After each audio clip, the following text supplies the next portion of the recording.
Assalamualaikum warahmatullahi wabarakatuh.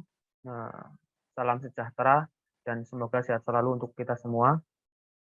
Baiklah, perkenalkan nama saya Syafiq Amrullah selaku moderator yang akan memandu jalannya presentasi pada kesempatan kali ini. Adapun presentasi dari kelompok 2 yang akan membahas tentang ancaman ideologi terorisme bagi nilai-nilai Pancasila. Sebelum memulai diskusi dan presentasi ini, berikut saya perkenalkan nama anggota kelompok. Saya sendiri, saya Syafiq Amrullah, dan ada teman saya yang berjumlah 9 orang, yang ada tertera pada layar masing-masing. Baik, langsung untuk membahas ancaman ideologi terorisme bagi nilai-nilai Pancasila. Akan dilanjutkan oleh teman saya. Dipersilahkan. Terorisme masih menjadi ancaman serius terhadap toleransi dan kerukunan bangsa. Terorisme sendiri adalah suatu tindakan yang memiliki tujuan politik, hukum, sosial, maupun ekonomi dengan menggunakan tekanan, ancaman, intimidasi, atau kekerasan terhadap masyarakat, suatu wilayah, atau suatu negara tertentu sebagai pembenaran untuk mencapai tujuannya.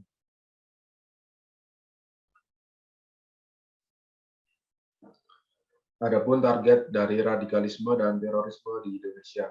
Yang pertama yaitu keragaman paham dan keyakinan beragama. Kemudian yang kedua banyak gerakan radikal. Kemudian yang ketiga WNI yang berjihad di luar negeri yang pulang kembali ke Indonesia. Lalu yang keempat yaitu kepulangan WNI dari Suriah ke Indonesia yang memicu persebaran benih radikalisme dan terorisme. Kemudian yang kelima kesenjangan sosial dan ekonomi. Yang terakhir yaitu kualitas SDM banyak yang masih rendah.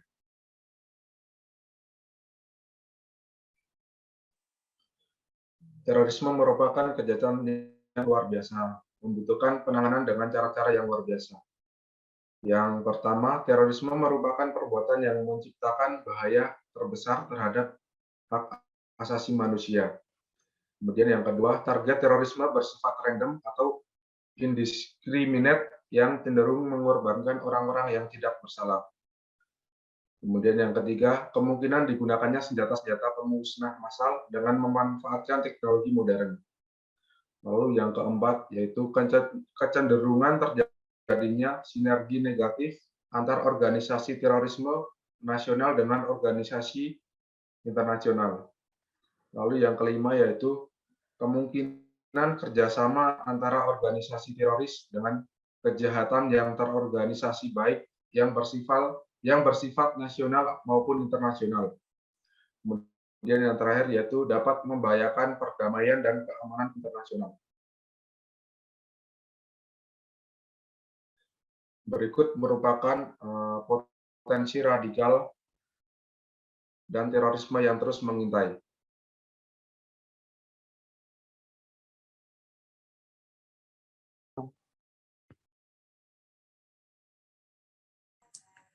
Ciri-ciri gerakan radikalisme. Menurut Yusuf Kordawi mengungkapkan bahwa kelompok radikal agama dapat dicirikan oleh beberapa karakter, antara lain mengklaim kebenaran tunggal, mengutamakan ibadah secara penampilan dan jihadis, menggunakan cara-cara kekerasan, mudah mengkafirkan orang lain, tertutup dengan masyarakat, dan apolitik.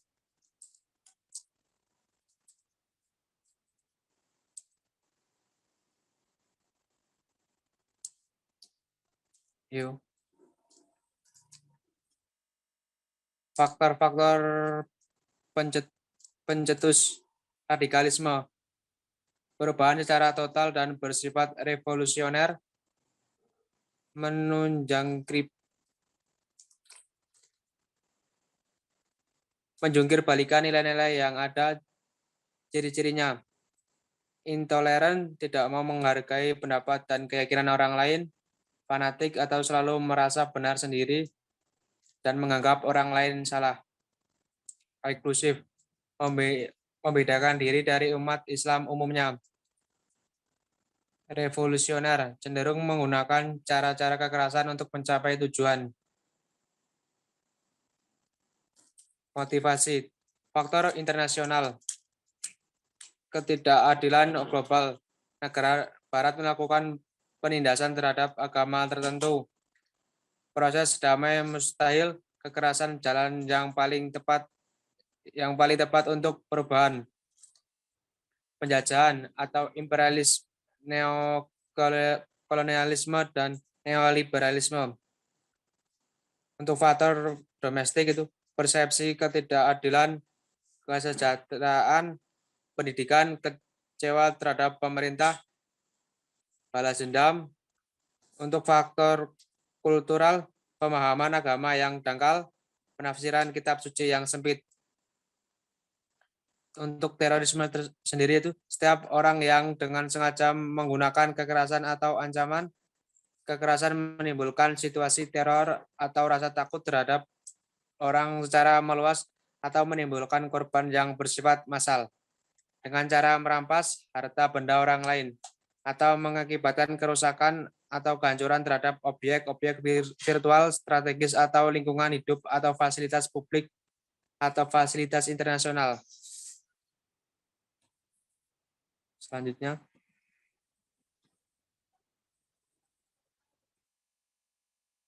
berikut merupakan media penyebaran paham radikalisme. Beberapa alternatif media penyebaran paham radikalisme antara lain, yang pertama, pendekatan personal, forum diskusi, media publikasi, dan internet. Sedangkan isu penyebaran radikalisme melalui doktrin, ketidakadilan, perubahan ekonomi, ancaman internasional, dan pemahaman agama.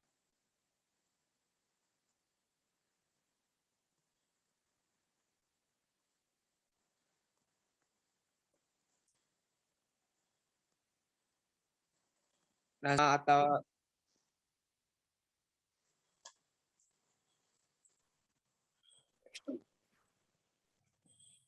nasionalisme religius, akulturasi nilai-nilai agama dalam memperkuat NKRI.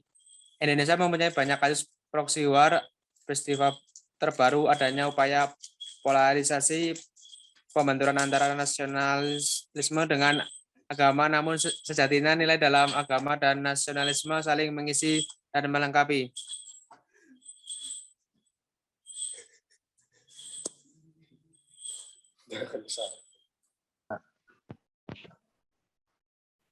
Agama dan Pancasila. Agama mestinya sebagai sumber untuk peningkatan peradaban, bukan sebagai identitas kelompok sosial, sehingga kehadiran agama yang berbeda-beda tidak dimaknai sebagai ancaman antar kelompok keagamaan itu sendiri. Kehadiran agama yang berbeda-beda itu mestinya mengintegrasikan, bukan malah dijadikan perbedaan sosial dan sumber kekerasan. Agama bisa meneguhkan nilai-nilai Pancasila ketika agama dimaknai oleh pemeluknya sebagai peradaban dalam masyarakat plural seperti Indonesia. Menjaga kondusivitas daerah. 1. Deteksi dini dan pemetaan potensi stabilitas yang mempengaruhi dinamika politik lokal. 2. Pemanfaatan modal sosial. 3. Meningkatkan komunikasi dengan tokoh masyarakat, adat, dan agama. 4. Penguatan fungsi intelijen, data atau info yang akurat. Pendidikan sosial politik dan budaya elemen masyarakat.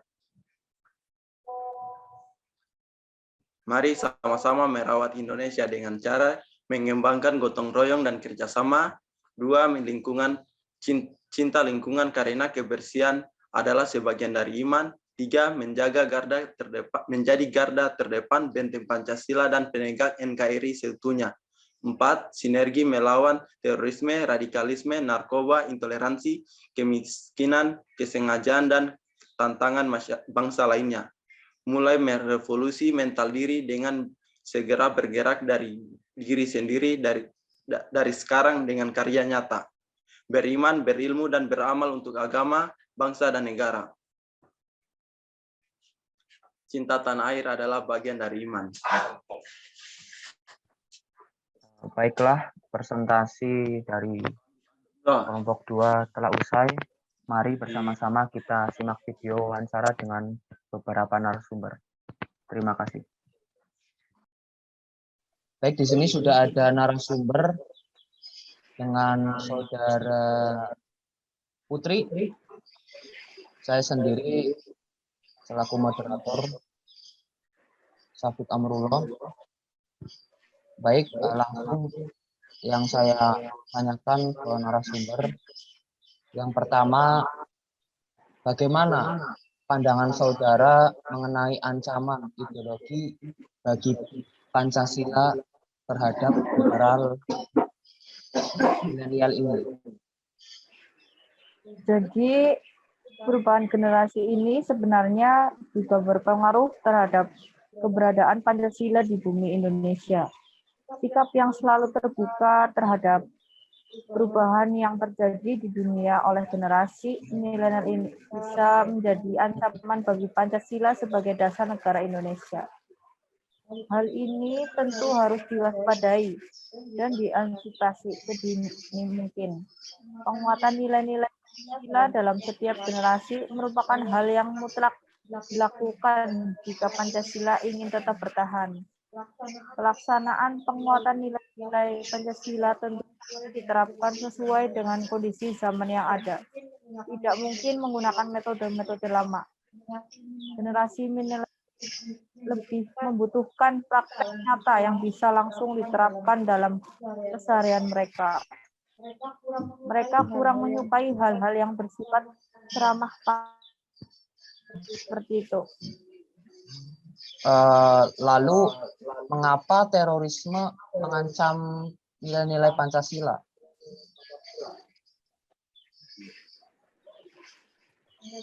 Pancasila sebagai landasan ideal, gerakan radikalisme dan terorisme sangat bertentangan dengan sila ketuhanan yang Maha Esa karena bertentangan dengan sifat ketuhanan yang tidak boleh memaksakan kehendak dan menggunakan cara kekerasan dalam mencapai tujuan.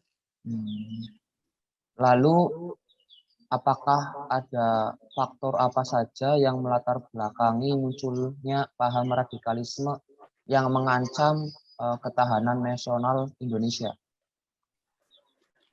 Mungkin ada beberapa faktor pendukung yang melatar belakangi munculnya paham radikalisme di Indonesia, yakni kekuatan jaringan antara dalam negeri dan luar negeri, budaya permisif dari sebuah masyarakat, serta lemahnya pencegahan atau penegakan hukum oleh pemerintah terhadap kelompok yang dapat dikategorikan sebagai teroris. Nah, kita ketahui ancaman di bidang ideologi cukup berbahaya akan keintegrasian bangsa ini. Maka dari itu, apakah ada langkah-langkah apa saja yang dapat kita tempuh untuk mempertahankan integrasi bangsa ini? Tentu ada banyak ya upaya yang dapat kita lakukan guna menjaga integrasi bangsa dari ancaman di bidang ideologi. Antara lain, ada peningkatan kuantitas dan kualitas spiritual para generasi penerus bangsa. Kemudian meningkatkan sikap patriotisme dan sifat nasionalisme, sosialisme, dan penyuluhan kepada masyarakat tentang ideologi dan nilai-nilai Pancasila. Meminimalisir penyebaran konten-konten maupun informasi yang dapat menciptakan pemahaman-pemahaman yang mengarah ke arah pecahan bangsa. Kemudian mendukung dan mengaplikasikan norma-norma yang berlaku dengan sebaik mungkin. Gitu. Baik, di sini kita lanjutkan dengan narasumber yang kedua dengan Saudari Fitria Dwi Lutfiani. Yang saya mau tanyakan, yang pertama itu menurut saudari, apa yang menyebabkan terjadinya terorisme? Menurut saya, penyebab pertama terorisme adalah karena seseorang tersentuh. Bisa saja mereka pernah ditinggal oleh adiknya yang meninggal atau mendapat ajaran teror. Penyebab terorisme lainnya yaitu adanya ideologi yang delegitimasi dan mengakar. Misalnya, mereka memperbolehkan untuk membunuh, melakukan kekerasan. Jadi seperti itu. Lalu, apa yang menyebabkan terjadinya terorisme dan radikalisme di Indonesia ini? Menurut pandangan saudari sendiri, apa yang menyebabkan? Salah satu penyebab munculnya paham radikalisme adalah intoleransi, seperti perbedaan ideologi, perbedaan aliran politik, bahkan perbedaan pandangan dalam satu agama pun dapat menyebabkan timbulnya radikalisme maupun terorisme. Dan apa dampak dengan adanya radikalisme maupun terorisme di Indonesia ini? Bahaya radikalisme membuat stabilitas dan kedamaian suatu negara dapat terancam. Terkait beberapa faktor yang dapat memicu terjadinya radikalisme, seperti fanatisme yang berlebihan, ideologi, ekonomi, politik, budaya, dan juga kesenjangan sosial. Nah, pertanyaan terakhir yang banyak menjadikan masyarakat itu bingung, mengapa adanya teroris di Indonesia? Karena terorisme sangat menjamur dan hidup berkembang di Indonesia. Aksi terorisme menjamur di Indonesia lantaran politik dan keamanan yang lemah. Faktor penyebab terorisme antara lain adanya kebodohan, kemiskinan, dan lemah iman dalam diri. Baik, untuk kesimpulannya berarti faktor penyebab yang paling utama itu antara lain kebodohan, kemiskinan, dan lemah iman dalam diri. Jadi jika di negara Indonesia ini dalam membentuk manusia yang berkarakter mungkin harus dimulai sejak dari usia dini, TK, SD, SMP, SMA harus dimasukkan dalam edukasi, bukan indoktrinasi. Pancasila harus masuk ke dalam kurikulum dan memiliki pemahaman universal yang bisa disepakati. Sebab Pancasila merupakan kesepakatan bangsa, jadi generasi penerus harus mengerti dari mana datangnya Republik Indonesia ini. Sekian dari saya, terima kasih.